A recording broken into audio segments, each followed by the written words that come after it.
Bonjour et bienvenue sur notre vidéo de formation Prime Analytics. Aujourd'hui, nous allons vous montrer comment utiliser les outils parse et l'outil formula avec l'expression padleft, et nous allons aussi découvrir ensemble comment utiliser l'outil daTimeParse pour convertir une chaîne de caractères à une date. Donc, pour ce faire, nous avons comme montré les données en format de chaîne de caractères. Donc, on peut remarquer ici que nous avons des lignes avec le format mois, jour, année et après heure et minute. Par contre, il y a des lignes où on va trouver le jour et après le mois. Donc, on a dans la même colonne deux formats de dates différents. Du coup, si on utilise euh, l'outil DateParse directement, on va avoir des problèmes vu que aussi la DateParse ne convertit que la date sous deux caractères. Par exemple, ici, il faut avoir 0,4 et ici, il va avoir 0,8, ainsi de suite. Donc, pour bien commencer, je vais juste vous prendre une copie de cet input, CTRL-C, et je vais créer un nouveau workflow. Et voilà, donc je vais faire un CTRL-V. Donc, la première chose à faire, comme discuté, c'est de splitter la colonne, donc, donc pour avoir les jours, après les mois, après les années.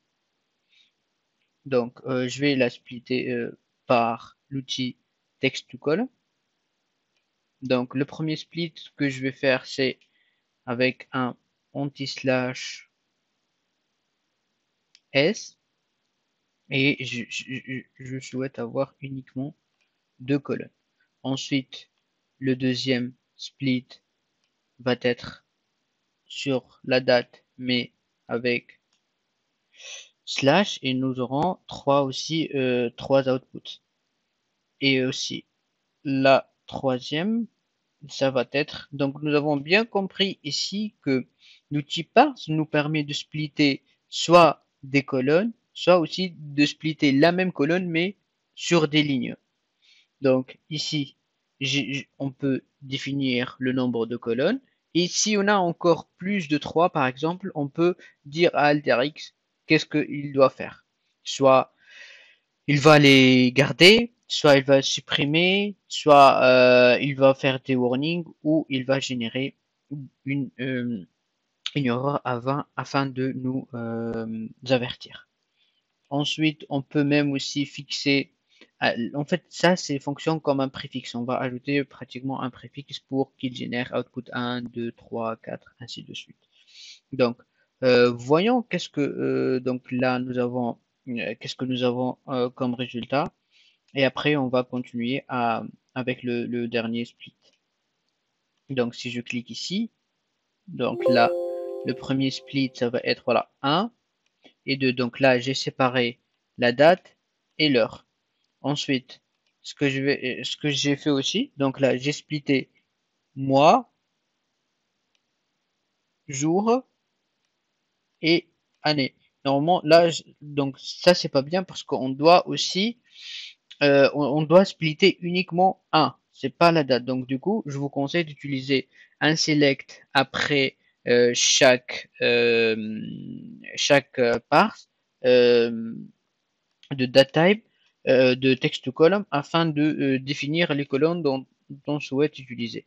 Donc du coup, je vais glisser, déposer un select ici, et en fait là, j'ai plus besoin de ma date. Du coup, je vais appeler ça date, et tout le reste, ça va être heure minute. Donc du coup, je peux savoir bien là que on va splitter cette colonne. Si on peut donc runner une deuxième fois. Donc là, sur la select, nous avons notre date, nous avons l'heure et les minutes.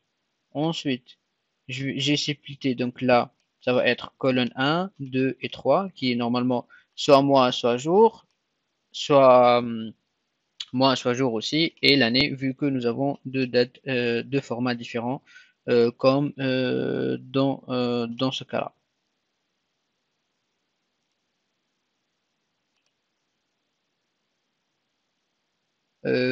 Donc, attends, je crois que j'ai pris donc comme dans ce cas-là. Je vais modifier ça, donc 13 et 6. Voilà, run. Voilà, donc là, soit mois, soit jour, et ainsi de suite. Donc là, nous avons le mois, le jour, année, soit mois, soit jour, soit et année. Ensuite, qu'est-ce qu'on souhaite? On souhaite aussi convertir l'heure et les minutes. Donc, ok, donc ce select, ça doit être heure, minute, et je vais lui dire, ça sera en 2 points, et je vais splitter en 2. Donc, ensuite, je vais mettre un petit select pour dire que ça c'était heure et minute. Donc la R minute 1 et heure minute 2, ça doit être normalement ça c'est heure et ça c'est minute. Voilà. Ensuite, on va continuer notre analyse et aussi on va comme discuter, on va vous montrer l'outil formula et l'expression Padleft. Du coup, pour la première colonne qui est 1, soit jour, soit année, je vais lui dire Padleft, la 1, donc là, la colonne 1, la première colonne, et j'ai besoin de 2 avec le caractère 0. Ensuite, même chose pour 2. Donc, je vais lui dire Padleft avec 2.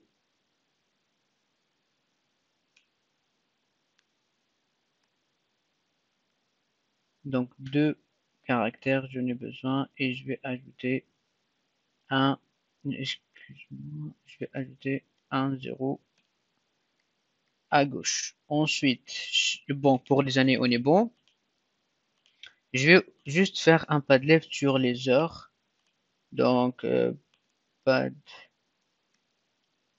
padlet, heure. Et ensuite, j'en ai besoin de 2 avec un caractère de 0. Ensuite, donc, notre colonne date, maintenant, on va faire quoi? On va faire 1. Donc là, on va découvrir ensemble comment concaténer donc une chaîne de caractères. Donc je vais faire, pour faire la concaténation avec mon slash, donc je vais faire plus. C'est comme ça qu'on concatène les chaînes de caractères avec AlterX. Et j'ajoute mon slash. Ensuite, plus, même chose,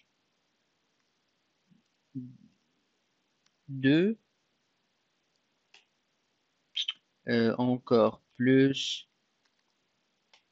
slash, plus, 3 normalement, pour concaténer l'année, c'est ça, plus, donc je vais prendre juste une copie, pour plus, avec un espace maintenant, plus heure et minute. Donc là, je vais ajouter heure, plus 2 points normalement maintenant,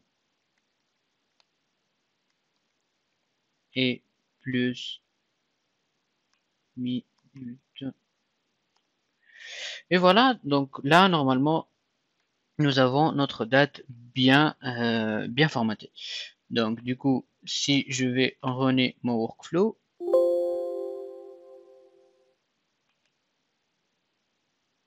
donc là, c'est pas bien, vous voyez, 04, 08, 2008 et sans slash. Du coup, on va ajouter notre slash.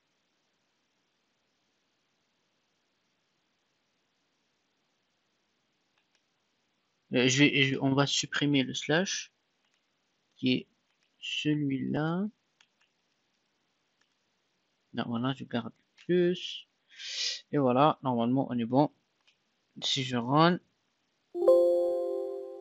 Voilà, donc nous avons heure, mois, ou tout dépend. Et après, on va vous montrer aussi comment convertir. Une fois que nous avons cette colonne, on n'aura pas besoin des autres colonnes. Du coup, je vais les désélectionner. Donc là, je peux faire soit option, select, et je vais lui dire deselect highlighted field. Et comme ça, je peux désélectionner tout le monde.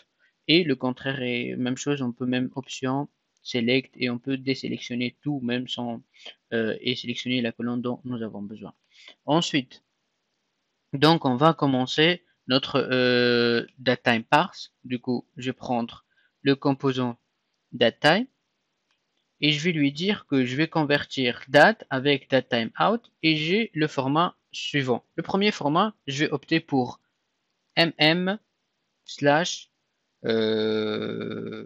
dd pour les jours slash y pour year et espace h c'est les heures de point qui sont les minutes.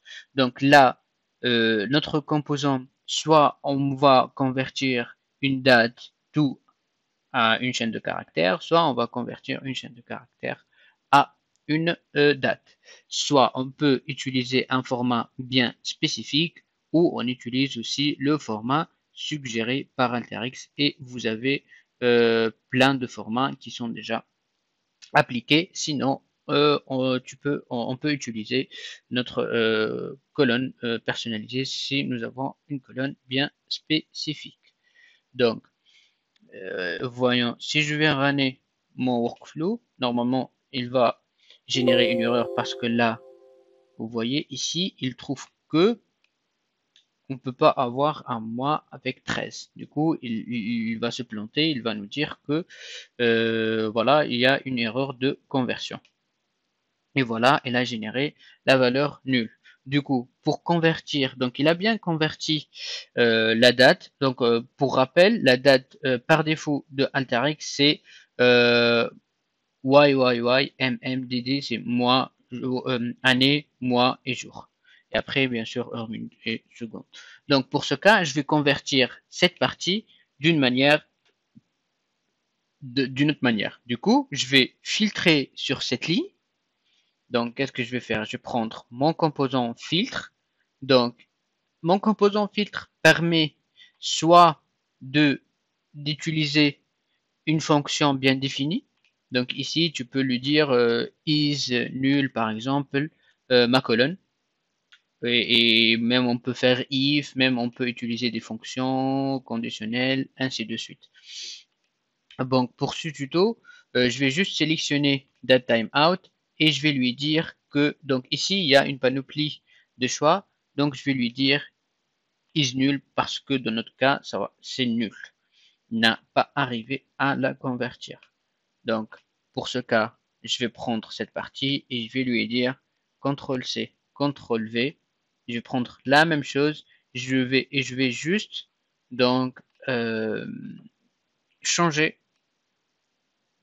au lieu de mmdd, je vais lui dire ddmm qui est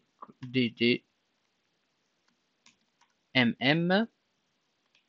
Et voilà. Après, qu'est-ce qu'on va faire? Donc, voyons qu'est-ce que ça va nous donner. Donc, ici, normalement, il a réussi à convertir la date correctement. Par contre, il a créé une colonne datetimeout2.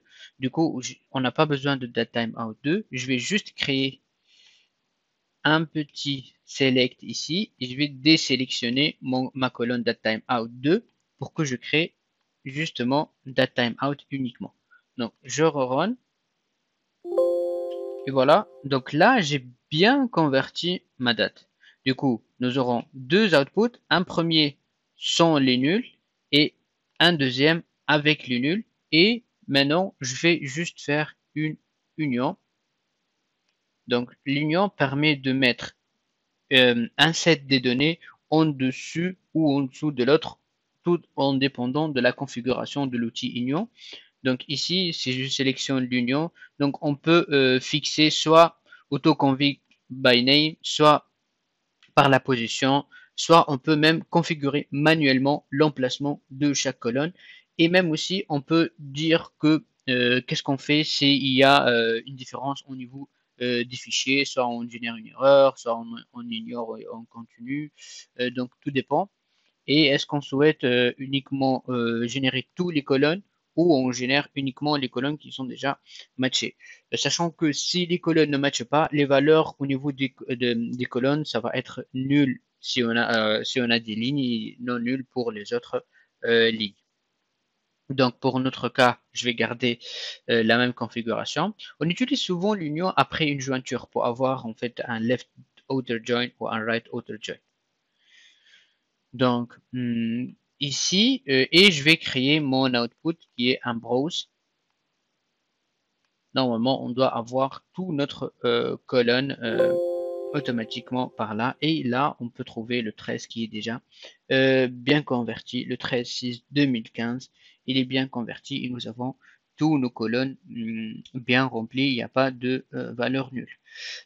Un dernier truc, c'est que pour simplifier pour vous, j'ai utilisé trois textes colonnes. Par contre, on peut concaténer en fait, tous les opérations que j'ai fait en un seul output. Regardez, c'est là G slash S. Donc je peux mettre mon slash S. Je peux mettre aussi qui est l'espace après mon slash et aussi les deux points. Et je vais lui dire j'ai besoin normalement dans ce cas de 5 par exemple. Et si je clique sur Run,